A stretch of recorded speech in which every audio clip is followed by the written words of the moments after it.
Donc, merci de me donner la parole par rapport à ça. Simplement pour situer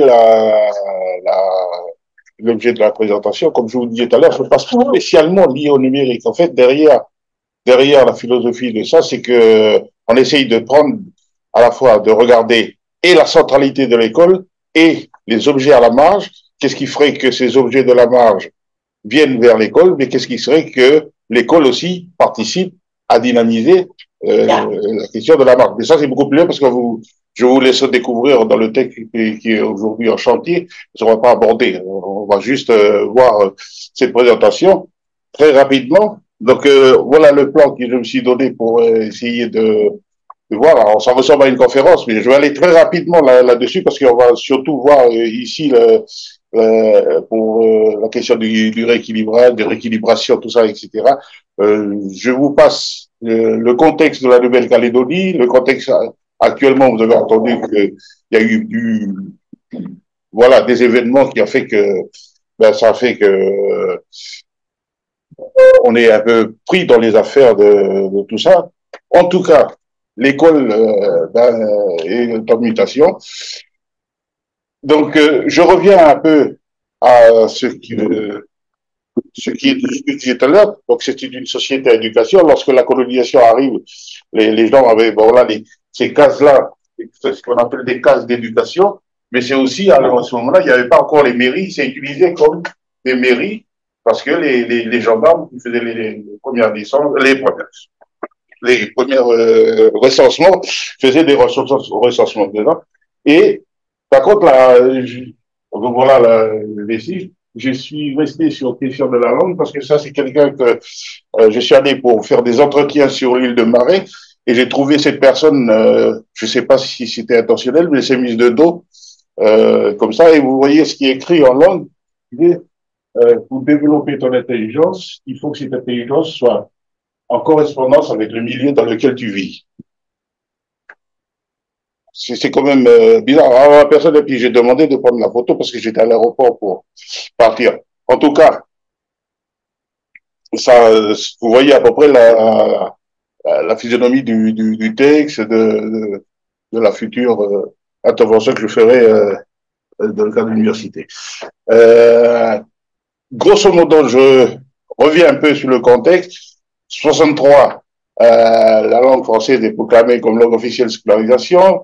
21, les langues sont interdites sur le pays, on appelait les idiomes, sur tout l'ensemble du pays. Bien entendu, les publications aussi. En 1984, abrogation des dispositions interdisant l'usage des langues kanak à l'école et dans les publications. Et puis, en 1992, évolution, extension de la l'école pour ces langues qui vont être inscrites dans le baccalauréat en Nouvelle-Calédonie. Donc, très rapidement, euh, avant ça, il y a eu les événements dans les années 80. Pour resituer, vous voyez les petites photos, ça c'est l'exposition des Kanaks, ce sont des instituteurs, mais ils ont été exposés comme des sauvages pendant l'exposition coloniale à Paris. Ici, c'est les 19 qui sont morts lors de l'intervention à Ouvéa. Et ça, c'est les frères de Tubaou et ses cousins qui ont été pris dans une embuscade. Et finalement, ça a amené les accords de Matignon-Oudinot, dont les objectifs que vous voyez là-haut vont être beaucoup plus déclinés à travers l'accord de Nouméa, ici 98. J'ai remis ces dates-là, ce sont des dates très importantes pour le pays. En tout cas, l'accord de Nouméa veut réhabiliter tout ceci. Je fais un bref rappel seulement suite à cela. Donc, vous voyez là, simplement pour revenir à notre situation aux marges, alors je ne dis pas en marge ou à la marge, mais aux marges, parce qu'il y a plusieurs éléments. Quand j'avais analysé la situation spatiale de l'école dans le milieu kanak, il y avait une façon de situer l'école dans le milieu kanak. Alors qu'en dehors, l'école est spatialisée de telle sorte, mais là, dans le milieu, il y a une façon de positionner l'école, et surtout l'école publique. Euh, pour vous donner les 4 critères, l'école, très rapidement, l'école occupe une situation interstitielle, c'est-à-dire entre deux éléments A et B, l'école va occuper cet espace-là. Donc, voilà une caractéristique. Et après, vous avez d'autres, mais toujours éloigné du temple, éloigné de l'église, tout ça, etc. Donc, je le mettrai dans le document. Euh, donc là, je passe. Là aussi, l'université avec l'Académie de Lankana, tout ça, cette école qui aujourd'hui continue sa mutation, l'école de vivre ensemble. Et là, ce stage, il y a eu un écrit qui a été produit pour l'Université des Antilles. Et ça, c'est notre première capétienne en langue de Négoné, etc. Je poursuis très parce que pour arriver vite à d'autres. Voilà les délibérations qui ont été produites par le Congrès, etc., pour justement commencer à fixer le cadre d'un projet éducatif proprement pays. Un projet éducatif proprement pays, etc. Et dans ce projet éducatif, il y a ce qu'on appelle les éléments fondamentaux de la culture kanak. Il y a 6 éléments. Ces 6 éléments-là. Le clan, langue, parole, personne, cadre, igname, terre, espace. Et le but, normalement, le but de cela n'est pas de faire des petits anthropologues et puis de les enfermer. Le but, c'est que ça contribue à ça. Hein, de continuer à créer le goût d'apprentissage de l'altérité. Et c'est là. Là, les événements récents ont eu un impact sur le vivre ensemble. Et le vivre ensemble, il est re-questionné à fond aujourd'hui au niveau du pays. Donc avec tout ça, etc. Je passerai rapidement parce que je voudrais projeter par la suite. Donc là, évidemment, on n'évite pas la problématique, les 3 éléments. L'hypothèse, et comme c'est l'intervention un peu sur le numérique, donc j'ai remis en rouge ici avec quelques hypothèses que je me suis données et de m'intéresser à ça avec l'attrait de l'école. Si vous voulez, on peut revenir tout à l'heure, etc. Parce que je voudrais quand même qu'on arrive aux vidéos. La méthodologie, bien entendu, c'est donc des questions de théorie. Donc, j'ai mis là-dedans les auteurs, j'ai fait taire, mais c'est dedans. Là aussi, les questions de rupture, ça aussi, mais c'est surtout ce qu'il faut regarder, c'est ce qui est là. Construction scientifique de l'endémicité pour un citoyen équilibré, une endémicité en situation d'interstice produit d'un double savoir, une éthique posée par la transmission didactique comme cadre structurant, etc. Et là, c'est ce que nous avons produit avec Poulido, Loïc Poulido et Séverine Ferrière, la dernière publication, où on a essayé de montrer à travers la case, les valeurs, les grandes valeurs qui se transmettent dans la société et qui, enfin, le but, c'est de pas de faire développer l'autochtonie, mais non plus refaire ce qui était auparavant, mais arriver à ce que ces 2 savoirs puissent fonctionner pour une véritable formation du citoyen calédonien, etc. Et la reconnaissance des langues, tout ça, etc. Les personnes que j'ai pu interroger, donc voilà, de la LDH, ici c'est un ancien administrateur, là ce sont des coutumiers, ici c'est des jeunes enseignants, des enseignants formés à l'INSPE, là aussi, etc. Et puis là, de moment, je rencontre le vice-recteur en rentrant, je rencontre aussi des politiques, parce que je voudrais vraiment qu'on éclaircisse un peu tout ça, parce que c'est très important pour pouvoir asseoir ce que c'est que l'école en Nouvelle-Calédonie. Mais tout à l'heure, je vais glisser vers le numérique, parce que on le sait très bien. Tout à l'heure, il y avait une question, il y avait sur une des diapos, qui montrait que les enfants utilisent beaucoup le TikTok et tout ça, etc. Je passe. Donc, première des choses, c'est qu'on doit apprendre à connaître les pratiques coutumières des gens, connaître l'individu dans la société, comment il fonctionne, et avec ses modalités de fonctionnement. Mais tout ça, pour l'instant, je fais taire. Je vous projette simplement comme ça pour vous montrer que une recherche a été dirigée vers la psycho, vers la socio, vers l'ethno, tout ça, etc. C'est pour ça que on a la question qui fait l'objet du cours et en même temps de l'intervention, c'est que c'est à la fois ethno, socio et didactique. Parce que c'est au fond, nous, on s'intéresse à l'école puisque c'est le savoir. Bien entendu, la langue va être interrogée. Vous avez un terme ici, YTA, qui est un terme d'une langue, qui montrait justement, c'est que le YTA, c'est celui qui arrive à produire du discours de société. Mais que, c'est-à-dire critiquer la société, tout ça, etc., pour faire évoluer la société. Et l'école, quand elle arrive avec des techniques comme lire, écrire et compter, va renforcer. Donc, ça veut dire, qu'est-ce que ça veut dire? Ça veut dire que je vais interroger aussi tout ce qui est lié à la langue locale. Évidemment, et nous passons ici à nos thèses, aux marges, pour une contextualisation de l'école. Eh ben, ici, on ne voit pas, mais c'est de montrer que il faut aider les enseignants en formation à croire à la scientificité de leur objet de culture et créer un regard réflexiste tout en transposant. C'est un morceau qui est avalé par le je sais pas quoi. Voilà. D'une part, donc je vais assez rapidement, vous m'excuser. Deuxièmement, arriver à impliquer et s'appliquer dans le social. Donc là, vous voyez ici, actuellement, il y a une création d'un centre numérique sur l'île de Marais. Et ça, c'est en 98 à 2017 qu'on a j'ai commencé à produire cet élément-là pour pouvoir, mais je ne l'ai pas demandé, mais c'est un jeune qui a été formé à l'esprit, qui est actuellement en chef de la section et il a commencé comme quoi nos recherches intéressent le social, etc. D'où la question de la centralité et des marges. Je passe à cela, les savoirs autochtones pour le rééquilibrage et la réactivation scolaire. Quelques diapos pour vous montrer. Ici, des pratiques coutumières, là, le petit marché.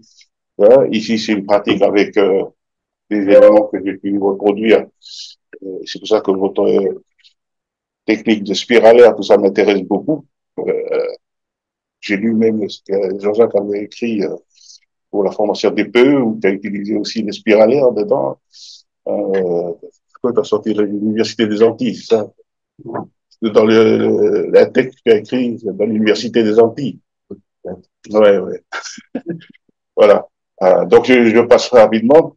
Le livre au numérique. Pourquoi j'ai ouvert ce petit chapeau-là? Parce que vous le connaissez tous, l'école de la Troisième République, le livre a été au centre même de la transmission et a beaucoup influencé la psychologie des élèves, tout ça, etc. Qui a formé le citoyen, qui a formé en même temps le patriote, etc., etc. Pour aller. Et aujourd'hui, on est devant un nouveau livre. C'est le numérique. Que faire? Alors moi, je dis, c'est bon, on peut utiliser donc ça, on peut, question de vivre avec le monde de l'Afrique, mais il faut dire qu'à Calédonie, moi j'avais commencé ma lecture avec Mamadou Ebineta. Donc, c'est le livre que nous connaissons. Voilà. Je passe. Et là, formé au savoir autochtone à l'esprit voilà. Donc là, alors ça, c'est une carte simplement pour les jeunes formés que nous sommes en train de former, c'est de montrer que le domaine de la recherche s'intéresse à ça, au savoir, le domaine des questions de compréhension de programmation s'intéresse à ça, savoir à enseigner. Ce que nous faisons au niveau à l'intérieur de l'ESP, donc des recherches dans les centres comme le centre culturel Tibaou, le stage en situation, les groupes de travail, et puis quelques produits de nos recherches, là, comme le calendrier de l'INEM, etc.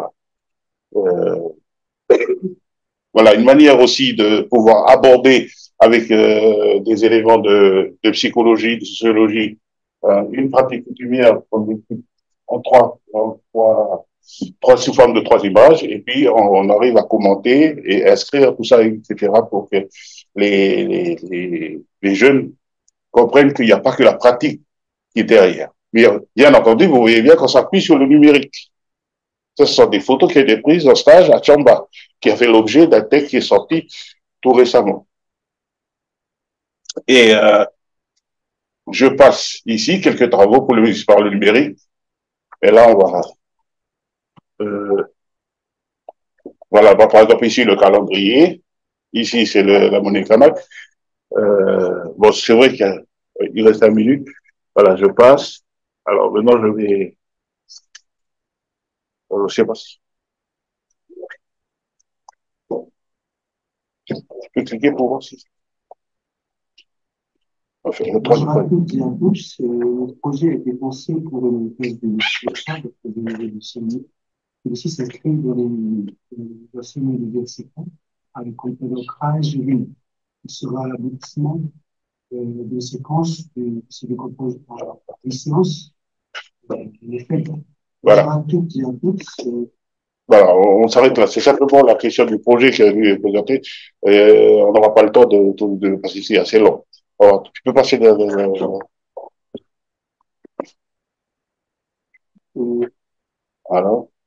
Le premier projet, c'est sur les devinettes, tout ça, etc., les jeux.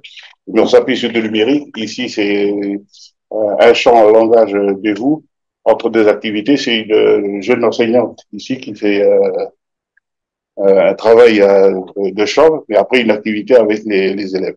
On peut passer à l'autre.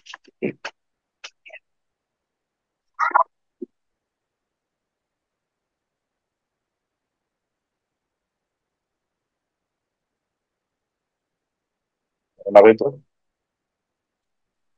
Ah, on passe à l'autre. Voilà. Alors, je voudrais qu'on s'arrête. Vas-y, puis on fait son temps parce que voilà. Son nom déjà. Comment on l'appelle? Là, c'est quand de savoir. Ça, regardez l'attitude du petit. Ah oui, bravo. On est à la chasse, donc il faut dire plus. Ah, il s'en fait, mais pas grave. C'est surtout son attitude. Il est content de faire la culture, tout ça, etc. On en parle. Je peux mettre la dernière. Son nom déjà. Comment on l'appelle? Ouattara. Ouattara.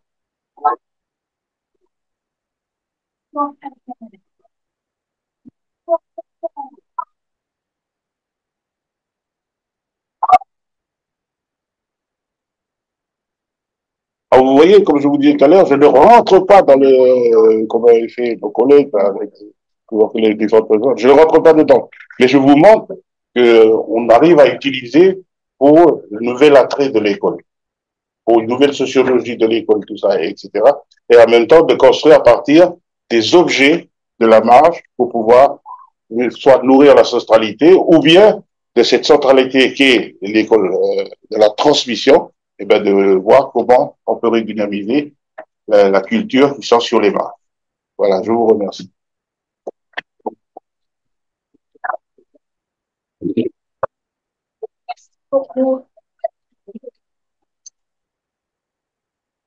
La parole est à la salle. Alors, je pense que ce sera enregistré, hein, on pourra revoir les. Je ne sais pas si les vidéos du coup qui sont sur. Si j'ai bien compris, Oui, les vidéos sont sur le PowerPoint, donc ils peuvent.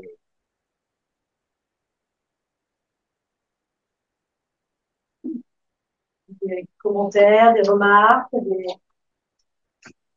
C'est fort agréable, je trouve, d'avoir cet aperçu avec en plus des vidéos et surtout dans cette période actuelle. Et je crois que ce que vous avez dit sur la place de l'école et le rôle de l'école, c'est.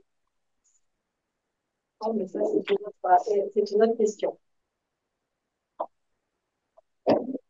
Oui, c'est une question un peu naïve, mais c'est une maison. Plus fort, hein. Des maisons. Ah oui. Pour nos connaissances, Non, non, non, non, c'est, c'est vieux, c'est abandonné parce que faut que ces maisons sont des mesures éducatives qui existaient avant que l'école arrive. Ces mesures d'éducation de la jeunesse existaient. Mais à cette époque-là, ben, Ça a été balayé, tout. Là, ce qu'on ressuscite seulement, c'est un peu les pratiques qui sont restées dans le monde social pour pouvoir faciliter la transmission à l'intérieur du système éducatif. C'est surtout ça. Mais on peut pas, bien sûr. L'école, comme on dit, moi je le dis, l'école c'est un bel instrument. Maintenant, il faut savoir en faire un usage pour la prospérité de nos jeunes, etc. Et puis pour la réussite des gens du pays. C'est un outil colonial, comme on peut s'apercevoir dans plusieurs écrits. On pêche que c'est un outil qui valorise la raison et le savoir à l'intérieur. Et d'autant plus, vous avez vu, ce sont des jeunes qui aujourd'hui s'approprient autant les numériques, autant l'école, mais en même temps, ils font du travail à l'intérieur des... Mais ces cases-là sont des vestiges aujourd'hui. Il ne reste plus que deux. La transposition didactique que vous avez opérée sur les savoirs savants coutumiers, est-ce qu'aujourd'hui ça se généralise au niveau des enseignements en Nouvelle-Calédonie ou ça reste aux marges, je dirais, de l'enseignement? Parce que là, vous nous avez montré, j'ai l'impression que ce sont des Kanaks qui enseignent. Est-ce qu'on a le même cas pour des métropolitains qui ont ce programme à enseigner? Comment s'y prennent-ils?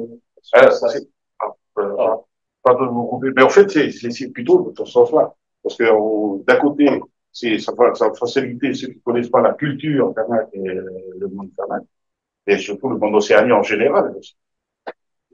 Une connaissance de ce monde-là. Mais en même temps, il y a aussi tous les citoyens qui vivent, c'est de faciliter à ce qu'il y ait une intercompréhension et une co-construction à l'intérieur de l'espace éducatif. De sorte que ce sont des citoyens équilibrés. Ils connaissent autant le monde océanien que le monde occidental ou l'école, le savoir de l'école. Quand on transpose justement la question de la transposition, vous voyez, là, j'ai montré seulement les produits, comme le calendrier, il y a beaucoup d'autres produits qu'on a mis en place, mais c'est surtout dans le sens où la, la culture, les objets de la culture, passant par la transposition, montrent qu'il existe une scientificité qui est là, qu'on ne peut pas ignorer. Même si pendant longtemps c'est resté dans le monde autochtone, là, etc. Et en faisant une transposition, on arrive justement à créer et développer du savoir. L'école peut se nourrir aussi au respect des équilibres et des rééquilibrations à l'intérieur du champ scolaire. Oui, allez-y. Mais est-ce que cette transposition que vous avez faite, vous avez écrit un article, un numéro que j'ai dirigé sur le carrefour de l'éducation, vous expliquez bien la transposition didactique que vous avez opérée. Et je trouve ça personnellement passionnant. Mais ce qui m'interroge, c'est est-ce que les outils que vous avez proposés aux enseignants, est-ce que ça se généralise dans les écoles ou ça reste à la marge en fin de compte? Ça, à l'époque, ça c'était resté un peu, si vous voulez, pour parler simplement, dans les provinces des îles et la province du Nord, qui était dans c'est les grands espaces, où là il y a beaucoup plus d'autochtones. Aujourd'hui, là, vous voyez, les écoles que vous avez vues tout à l'heure, ce sont des écoles du Sud. C'est-à-dire, c'est là où il y a la forte résistance. Ce sont des écoles du Sud. J'ai pas montré les écoles de Marais, ni les écoles du Fou, l'école ce sont des écoles. Et la toute dernière, vous voyez, vous parlez franchement entre nous, c'est l'école où il y a des barrages énormes. C'est des écoles, ils appellent ça les écoles des loyalistes. Ouais, c'est bizarre, c'est une école publique. Mais ça prouve bien qu'il y a des jeunes qui participent, qui continuent. Et le fait que les deux jeunes qui ont été formés là, qui contribuent à cette transposition, ce sont les enseignantes qui les autorisent. Ça veut dire qu'il y a une volonté d'intercompréhension, de croiser les savoirs, tout ça, etc. Et là, ils se basent sur des savoirs autochtones. Parce que là, j'ai pas montré elle a fait une leçon sur l'igname auparavant, avant d'aborder le chant. Je ne sais pas si je vous ai répondu à votre question. Merci Eddie, c'était très dense comme formulation. plein d'images, plein de trucs qu'on ignore. Je prolonge un peu la question de Philippe. Est-ce que ces pratiques nouvelles qui donc ont tendance à se répandre, se généraliser, est-ce qu'elles s'opposent à des formes scolaires traditionnelles? Comment les savoirs traditionnels étaient à l'origine ou sont encore transmis? Et donc, dans le contexte actuel, qu'est-ce que tu penses donc de l'avenir de ces formes d'enseignement, de ces outils? Alors, il y a une technique traditionnelle qui aujourd'hui qui se répand. Hein, c'est d'ailleurs que l'université a saisi, c'est l'oralité, c'est la question de se déclamer, la déclamation. Même par exemple à Tahiti aujourd'hui, c'est le programme Oreo.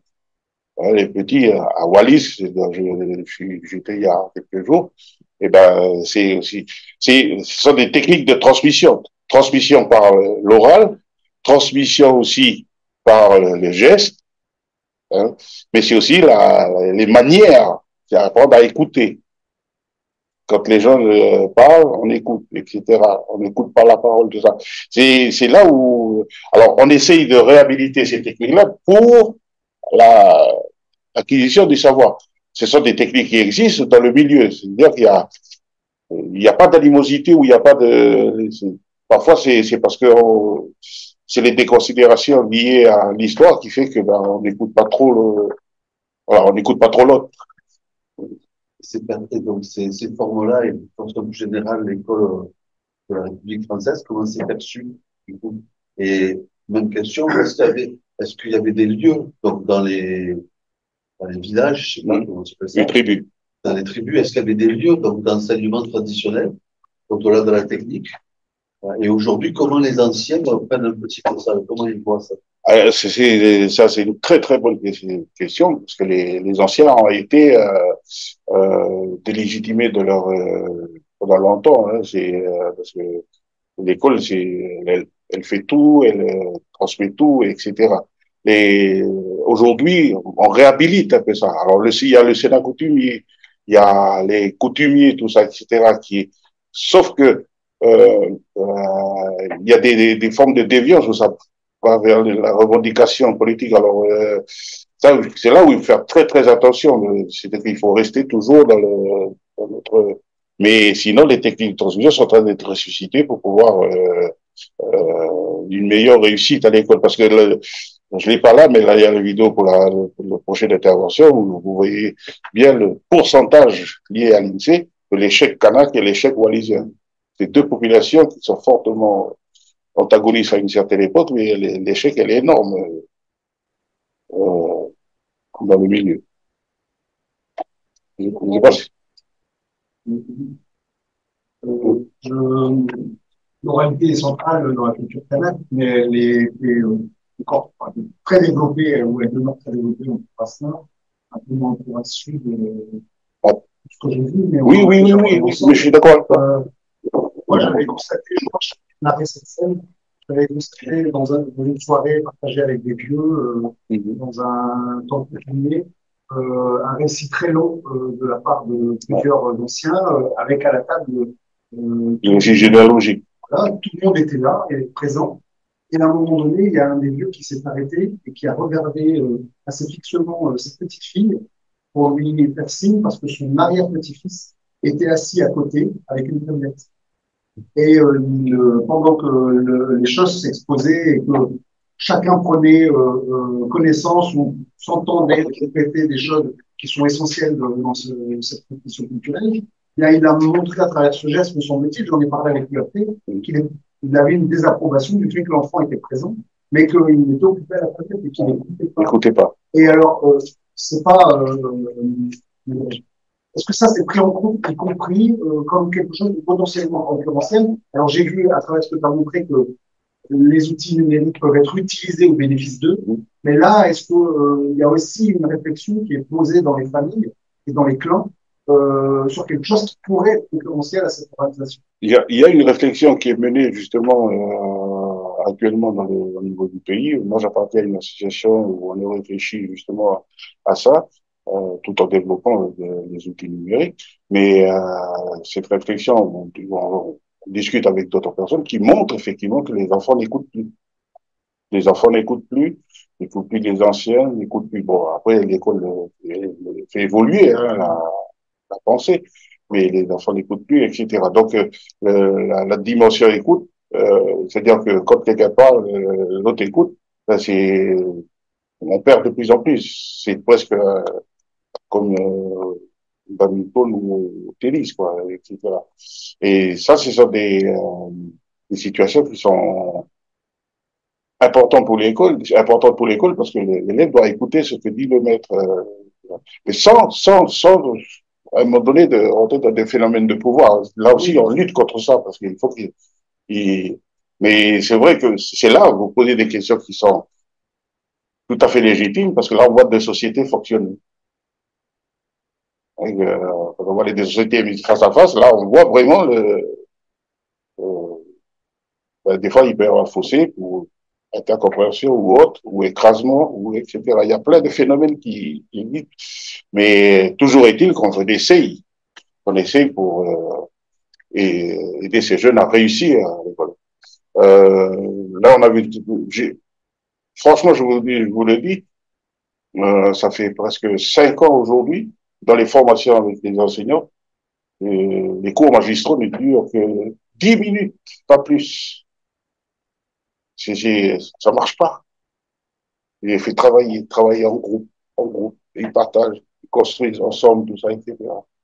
Et là, on a de la production, parce que ils ont l'habitude, parce que le milieu fonctionne comme ça, que ce soit le milieu walidien ou le milieu canal. Une dernière question. Pour ajouter, il y a le philosophe, par exemple, qui a parlé de cet aspect pharmacologique. Il y a un pharmacos, enfin, un remède à un poison. C'est vrai que dans les interventions aussi, il aurait peut-être été aussi intéressant d'entendre ce côté-là sur le poison. Tout ce que ça entraîne du point de vue scolaire. Donc, comment l'introduire une réflexion à mener sur cette on parlait de Célestin Foucault tout à l'heure, dans les années 30, quand il a intégré tout ce qui était le film vidéo, imprimerie, ça a été pensé dans le sens de prise de l'image sur cet outil-là et non pas de s'énerver. Je voulais juste aussi ajouter, j'étais en train de contact avec vous, monsieur Rawan, concernant le milieu, l'idée de prendre en compte le milieu. J'apprécie énormément le fait de ne pas retourner vers des traditions, des choses qui figeraient, mais plutôt de penser en sorte d'agencement provisoire. Et pour cela, la méthodologie exactement. J'y pensais en même temps. Et puis, en même temps, là, ce que dit des scolaires, avec l'histoire de nature, et puis l'humain et le non-humain, arriver à jouer avec les mandats, ça c'est. Mais c'est vrai que la sémiologie de Berck est sémiologie, la mésologie. Bien, et bien sur pour un parfait équilibre, je pense qu'il faut qu'on aille se rassasier pour pouvoir attendre cet après-midi. Merci d'avoir été présent, merci à tous nos communicants de ce matin. Bon appétit.